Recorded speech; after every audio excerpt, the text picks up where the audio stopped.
The FBI searched the Florida home of Gabby Petito's fiance today, a day after finding a body in Wyoming believed to be hers. At least a dozen agents searched that house that Brian Laundrie shared with his parents north of Fort Myers.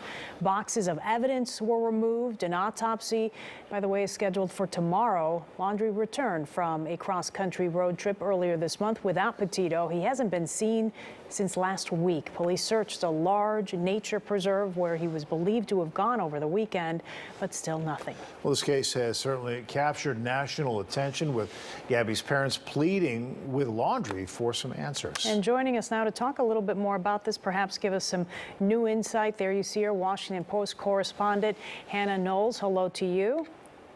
Hey, thanks for having me. Okay, so let's start with the very latest in this search. I know authorities were at his parents' home for a good 6 hours today. They did walk away with a few things. What does that tell us, and what did they take away? Oh gosh, I don't think we know too much about, honestly, what they were doing. We're still waiting to hear a lot about this case from authorities, and they've said, they released very little about the body that was found on Sunday because they said they wanted to protect their investigation. So I think the answer is just we don't totally know yet. Wait and see.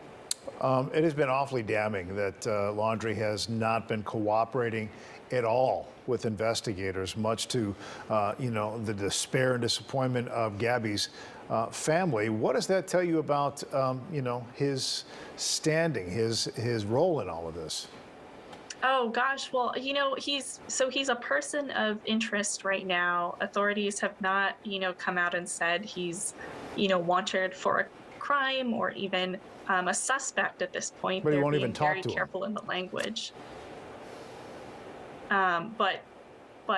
Yeah, I mean, that's why people are so interested in this case, because, yeah, why would he come back and not want to speak to authorities at all as he returns alone? Let's talk a little bit about some of these videos. Obviously, a lot of national attention has gone to this case. I think perhaps because they detailed their story through social media, so people maybe sometimes feel a little bit of a connection that way. But talk about their relationship throughout this trip. And, some have said that perhaps tension was building in the last few weeks of the trip. What can you tell us about that?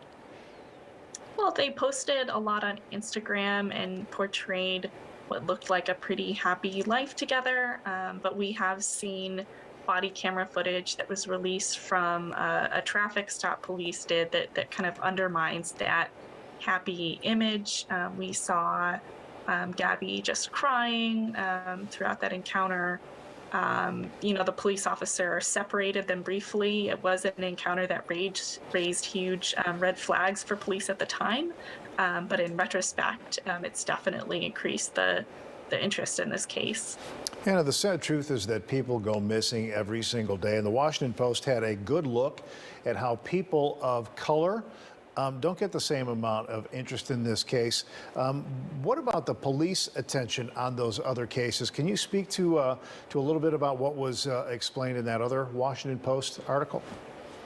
Yeah, I think it's just speaking to what I think a lot of people have observed as this case really takes over the news, which is that, there are so few missing person cases that command this kind of attention, and that attention helps those cases get solved, and people are just kind of lamenting, could we see some more of this attention toward the cases of people of color, and especially women of color who have gone missing.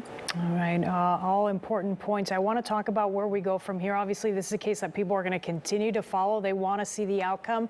So what types of information, what types of key things do we still have left to know in the coming days? Obviously, we want to know a little bit more about her and see the results of that autopsy, but what other key moments should we be looking for here? Well, the big question is, will they find the fiance, right? We haven't heard really any news on that front. And so, I don't know. I think that the next big development would be anything to do with Brian Laundrie, or any more information about that search and what they actually found today. Well, he hasn't been seen since almost 1 week ago here. The suggestion is that, you know, he used his camping skills to kind of stay out of the public eye here. But I mean, to get off the grid, you still have to go, you know, through the grid and get caught on surveillance cameras everywhere. What do we know about any sightings that happened really early on last week? I'm not aware of any particular sightings of him. I just know that, yeah, at one point he disappeared. I mean, it's really, that's what makes it so inexplicable. We just know so little about what actually happened here. And, you know, Laundrie's family has not said very much either. And so strange that he had returned home on the 1st, but then she wasn't reported missing until the 11th. So that's a 10-day span where he could have been, I guess, in his Florida home. Anything about that we know? What he did during that time?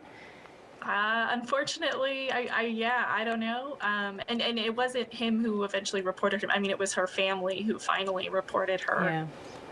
He did not contact authorities at any point. Thank you so much. We had Washington Post correspondent Hannah Knowles for your insight today. We appreciate it. Thank you. Thanks, Hannah.